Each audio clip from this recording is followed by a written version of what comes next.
Hello प्यारे बच्चों, स्वागत है आप सभी का अपने यूट्यूब चैनल रवि ज्ञान सीरीज में। आज हम पढ़ने वाले हैं कक्षा 6 का गणित अभ्यास 5A। तो अगर आप लोग चैनल पर पहली बार आए हैं तो चैनल को सब्सक्राइब कर दीजिए और वीडियो को पूरा देखिए ताकि आपको हर एक क्वेश्चन बहुत अच्छे से समझ में आए। ठीक, तो देखिए हमारा अभ्यास पाठ का नाम है बीजगणित की अवधारणा। ठीक, तो इसमें हम इस सारे चैप्टर में बीजगणित से संबंधित सवाल को सॉल्व करेंगे। ठीक, तो देखिए पहला क्वेश्चन हमारा क्या लिखा हुआ है। शिक्षक प्रत्येक शिक्षार्थी को 3 पेंसिल देते हैं। ठीक, यदि कक्षा में शिक्षार्थियों की कुल संख्या 100 हो तो बताइए कि शिक्षक विद्यार्थियों को कुल कितने पेंसिल देते हैं। ठीक, तो आपको ये बताना है। तो चलिए देखते हैं।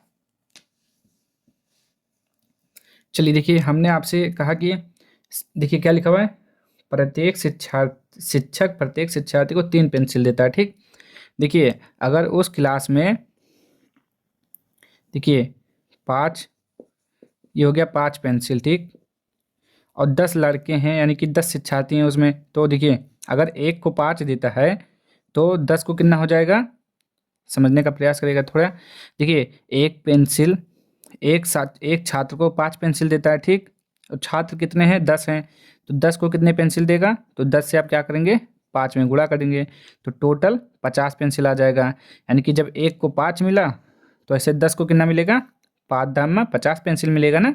तो उसी प्रकार हम इसको सॉल्व करेंगे। तो देखिएगा थोड़ा, देखिए यहाँ पर क्या लिखा हुआ है, शिक्षक प्रत्येक शिक्षार्थी को 3 पेंसिल देता है। ठीक, तो प्रत्येक शिक्षार्थी को कितना मिला, 3 पेंसिल। तो यहाँ पे लिख लेंगे शिक्षक प्रत्येक शिक्षार्थी को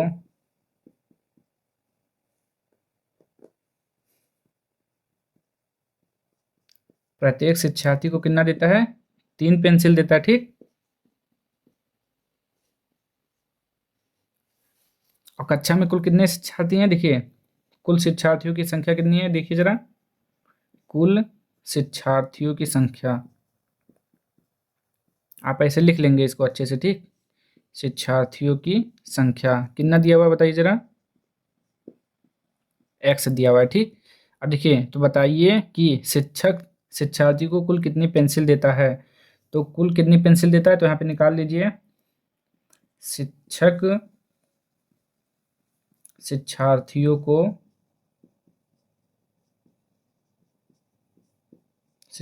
को कुल पेंसिल देता है, कुल पेंसिल देता है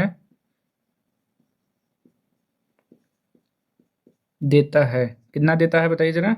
तो आप क्या करेंगे, 3 से x में गुणा कर देंगे, क्योंकि एक बच्चे को कितना मिलेगा, एक को 3 मिला है तो x है ना, तो x से गुणा कर देंगे तो कितना हो जाएगा, 3 से x में गुणा करेंगे तो आपका आ जाएगा 3x। ठीक, ये आपका आंसर हो जाएगा, यानी कि बच्चों की संख्या कितनी हो जाएगी, 3x। ठीक, ये आपका आंसर हो जाएगा। शिक्षक शिक्षार्थियों को कुल कितने पेंसिल देता है, 3x पेंसिल देता है। अगर हमें देखिए अगर x का मान मालूम होता कि कुल शिक्षार्थी यानी कि यहाँ पे कितने बच्चे हैं, अगर हमको मालूम होता 10 बच्चे हैं तो 10 से 3 में गुणा हो जाता, क्या आ जाता, 30 आ जाता। अगर हमें मालूम होता यहाँ पे 50 बच्चे हैं तो 50 से 30 में गुणा कर देते तो कितना आ जाता, 150 आ जाता। ठीक, तो हमको मालूम तो है नहीं तो इसलिए उसको छोड़ देंगे। चलिए ये आपका आंसर हो गया। अगला क्वेश्चन देखिए, चलिए उसी का क्वेश्चन नंबर पहला का बी नंबर देखिए। एक सर्वेक्षण के अनुसार हमारे देश में प्रति मिनट, देखिए प्रति मिनट का मतलब होता है 1 मिनट। ठीक, 1 मिनट में, ठीक, प्रति मिनट डायरिया से लगभग 41 बच्चे मरते हैं।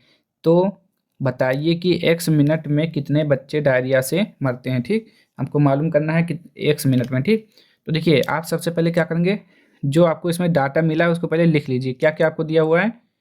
सर्वेक्षण के अनुसार हमारे देश में प्रति मिनट डायरिया से लगभग 41 बच्चे मरते हैं। देखिए प्रति मिनट यानी कि 1 मिनट में, प्रति मिनट या आप 1 मिनट बोल सकते हैं। ठीक, 1 मिनट, 1 मिनट में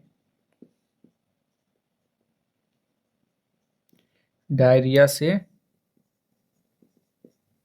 कितने बच्चे मरते हैं, डायरिया से लगभग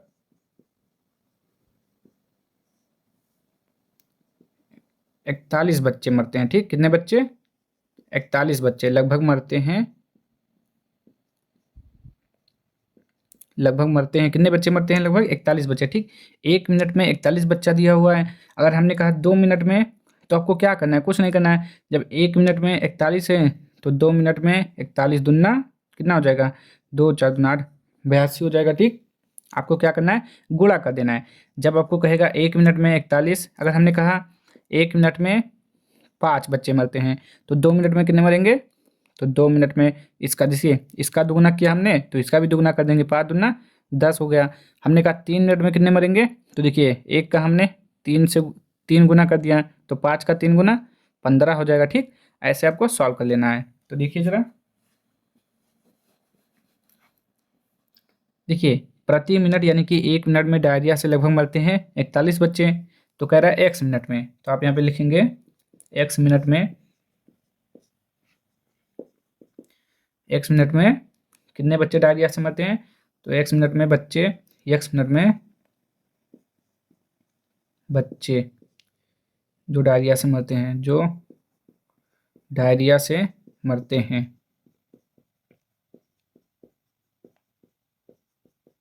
कितने हो जाएंगे बताइए ज़रा। क्या करना है? x गुणा 41, ठीक। कितना हो जाएगा? 41x।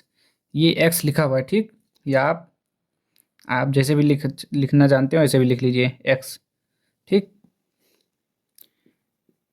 x बच्चे, ठीक। ये हो जाएगा आपका आंसर।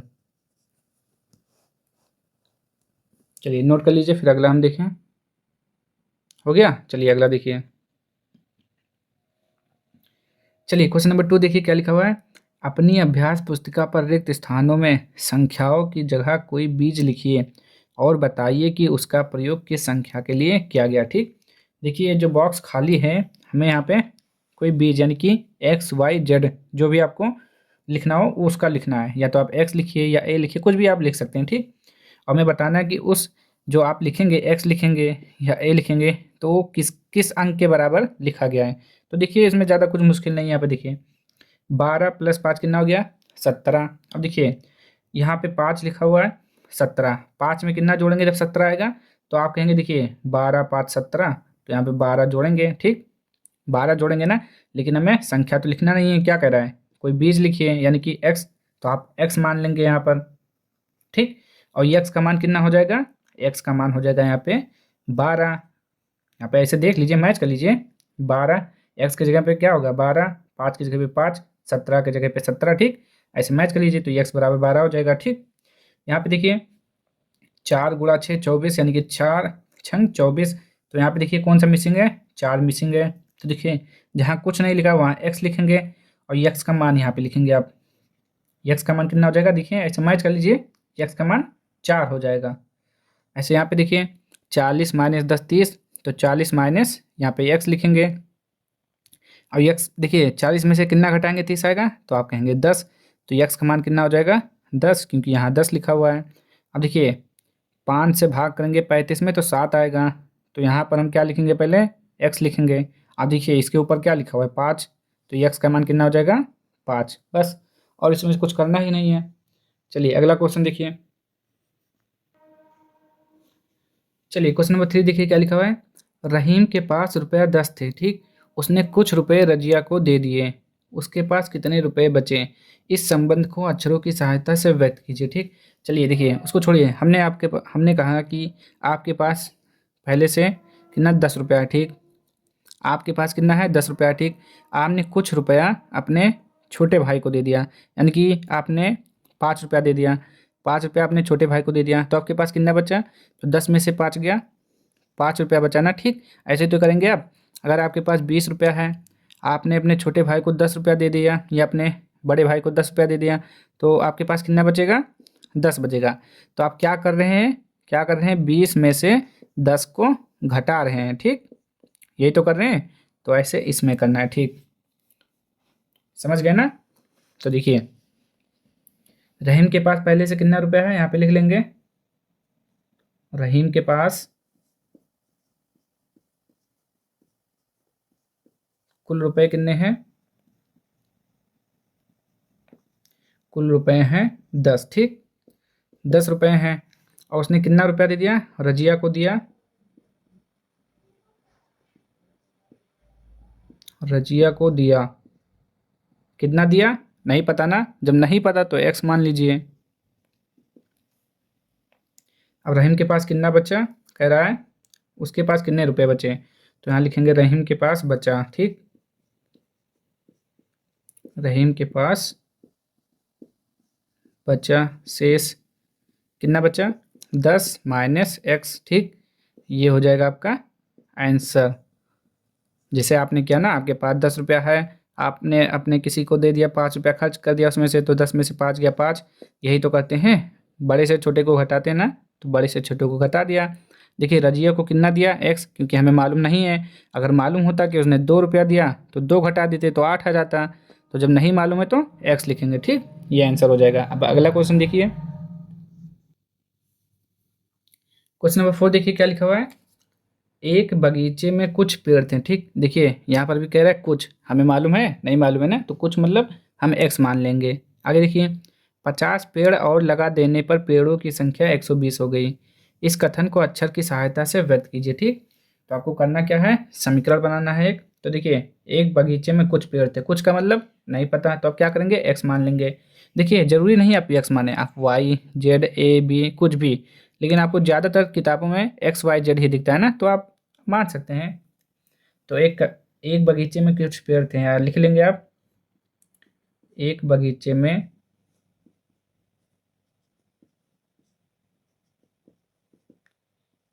पेड़ों की संख्या, बगीचे में पेड़ों की संख्या कितनी है बताइए ज़रा, नहीं मालूम है, तो क्या करेंगे एक्स, एक्स पेड़ है। ठीक, उसके बाद देखिए क्या करना है, 50 पेड़ लगाने पर, तो क्या कह रहा है 50 पेड़ और लगा देने पर। तो देखिए 50 पेड़ लगाने पर पेड़ों की संख्या, 50 पेड़ लगाने पर पेड़ों की संख्या कितनी हो जाती है, कितनी हो जाती है 120। तो कह रहा है 50 पेड़ लगाने पर, किसमें, पहले x लगा था, अब क्या लगाएगा 150। तो देखिए पहले x लगा था ना, बताइए। हाँ, फिर उसके बाद कितना लगाया यहाँ पे 50 पेड़ लगाया, और कितना हो गया एक, ये दोनों मिलाकर कितना हो गया 120। तो इसको इसी को यहाँ पर ऐसे लिख दीजिए, पहले पेड़ था x, 50 और लगा दिया, तो टोटल मिलाकर हो गया 120। अगर आप निकालना चाहते कि पहले कितना पेड़ था, तो आप क्या करेंगे, x का मान निकालने के लिए x बराबर 120। देखिए ये प्लस है, ये बराबर, जब बराबर के इस साइड में लेके जाएंगे तो प्लस माइनस हो जाएगा। फिर क्या करेंगे आप, घटा देंगे, 0 में से 0 गया 0, 12 में से 5 गया 7, यानी कि जो पहले पेड़ लगा था, पहले 70 पेड़ लगा था। ठीक, तो लेकिन आपसे ये पूछा तो है नहीं, तो इसलिए आप इसको नहीं लिखेंगे, आपका आंसर हो जाएगा यही। केवल अक्षर कह रहा है, अक्षर की सहायता से व्यक्त कीजिए, तो ये व्यक्त हो गया। ठीक, अगला क्वेश्चन देखते हैं। चलिए क्वेश्चन नंबर 5 देखिए क्या लिखा हुआ है। अक्षर एन और एम के प्रत्येक प्रतिरूप को तीलियों से बनाने के लिए संख्या आवश्यक तीलियों की संख्या के लिए नियम ज्ञात कीजिए। नियम लिखने के लिए एक चर का प्रयोग कीजिए। पहले तो आप जान लीजिए चर क्या होता है। ठीक, चर का मतलब होता है जैसे कि आपका ए टू जेड, ए से लेके जेड तक जो भी अल्फ़ाबेट होते हैं आपके लेटर, वो होते हैं चर आपके। ठीक, ये होते हैं चर। और अचर क्या होता है, अचर आपका नंबर होता है। ठीक, नंबर यानी कि नंबर जो भी लिखा हो 1 2 3 4 ऐसे जो भी लिखा हो, ये होता है आपका अचर। और आपका चर होता है ए से जेड, कुछ भी आपका लिखा हो अल्फ़ाबेट, यानी कि लेटर होता है चर, अचर होता है 1 2 3 4। ठीक, ये जान गए। चलिए अब देखिए यहाँ पे देखिए हमने 3 तीलियाँ लिया हुआ है। ठीक, क्या कर रहे हैं, अक्षर यन, एन बना हुआ है ना, तो अक्षर यन को बनाने के लिए हमें कितने तीलियों की आवश्यकता पड़ी, तो देखिए आप कहेंगे 1 2 3, कितने तीलियों की आवश्यकता पड़ी 3। तो हम इसी से देखिए अभी सॉल्व करते हैं इसको, क्वेश्चन को। देखिए लिखेंगे यन, यन प्रतिरूप, यन प्रतिरूप, यन प्रतिरूप का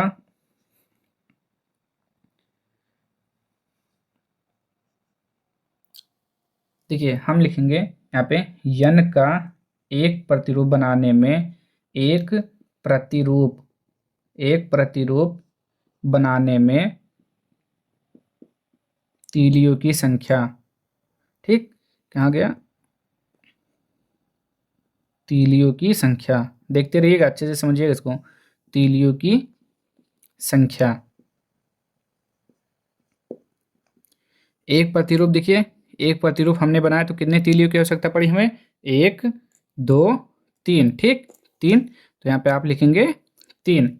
और देखिए यहाँ पे एक था ना, अब हमने कहा 2 प्रतिरूप, ये हो जाएगा आपका पूरा, ऐसे उतार लीजिएगा इसको पूरा। कितना हो जाएगा, जब 2 प्रतिरूप होगा तो देखिए यहाँ पर एक प्रतिरूप था तो हमने क्या किया, एक प्रतिरूप को 3 तीलियों से गुणा कर दिया। एक प्रतिरूप को 3 तीलियों से गुणा कर दिया, ये एक है तो 3 तीलियाँ लगा हुआ है तो 1 से गुणा। अब हमें 2 प्रतिरूप का बनाना है तो 2 से 3 में गुणा कर देंगे। ठीक, ये हो जाएगा आपका 3, ये हो जाएगा आपका 3 दूना 6 हो जाएगा। ठीक, और अगर हम ऐसे कहें कि 3 प्रतिरूप, 3 प्रतिरूप बनाने के लिए कितना हो जाएगा, तो अब क्या करेंगे, 3 है 3 से गुणा कर देंगे, 18 हो जाएगा। ठीक, समझ में आ रहा है ना। और अगर हमने कहा यन का यन प्रतिरूप, ठीक, अब नंबर नहीं लिखेंगे, यन का यन प्रतिरूप बनाने में, ये पूरा इसका मतलब होता है, इसी को पूरा उतार दीजिएगा। ठीक, तो ये हो जाएगा n। देखिए अभी तक हमने जो यहाँ लिखा उसको आगे लिखा ना, इसको यहाँ पे देखिए 3 यहाँ पे तो 3 पहले, यन यहाँ पे तो यन पहले। और एक में बनाने के लिए 3 की आवश्यकता पड़ती है, तो यन प्रतिरूप को बनाने के लिए हमें कितना आवश्यकता पड़ेगी, 3 यन। ये हो जाएगा, इसको लिख लीजिए पूरा, यन का यन प्रतिरूप बनाने में तीलियों की संख्या। ठीक, तीलियों की संख्या।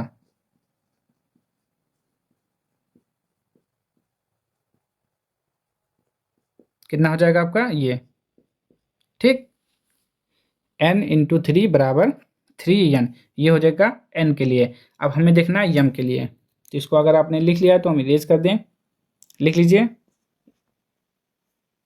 चलिए अब m का देख लीजिए, m का एक प्रतिरूप बनाने में तीलियों की संख्या काउंट कर लीजिए, 1 2 3 4। ठीक, एक m बनाने के लिए कितने तीलियों की आवश्यकता पड़ती है, 4। तो अब क्या लिखेंगे, 1 गुणे 4 बराबर का 4। अगर हम 2 प्रतिरूप बनाएंगे तो 2 गुणे 4 कर देंगे, 8 हो जाएगा। अगर 3 बनाएंगे तो 3 गुणे 4 कर देंगे, 12 हो जाएगा। अगर हम यम का यन प्रतिरूप बनाने में तीलियों की संख्या, तो यन गुणे 4 कर देंगे, कितना हो जाएगा, 4 यन। ठीक, तो ये हो जाएगा आपका आंसर। देख लीजिए, तो आपका जो एक्सरसाइज था एक्सरसाइज 5 पे, यानी कि आपका एक्सरसाइज 5 पे द इंड। तो अगर आप लोगों को ये वीडियो पसंद आया हो तो चैनल को लाइक कर दीजिए, शेयर कर दीजिए, सब्सक्राइब कर दीजिए। अब हम मिलेंगे इसकी अगली वीडियो में, तब तक के लिए जय हिंद जय भारत।